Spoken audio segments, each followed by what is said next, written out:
Hazrat Usman radiallahu anhu considers it odious that a man should look at the other.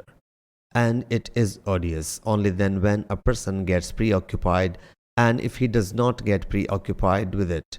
Hazrat Zaid bin Sabit said, there is no harm in it, for no one annuls the prayer of the other.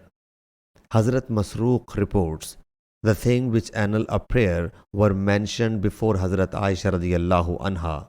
The people said, a dog, a donkey, and a woman annul it. She said, you have made us dog. I saw the Prophet ﷺ performing prayer, and I would be lying on the bed between him and the Qibla. Whenever I needed anything, I disliked to pass in front of him, so I would slip away quietly. Amash Ibrahim Aswad has reported from Hazrat Aisha radiallahu anha the same. Sahih Bukhari, Hadith number 511.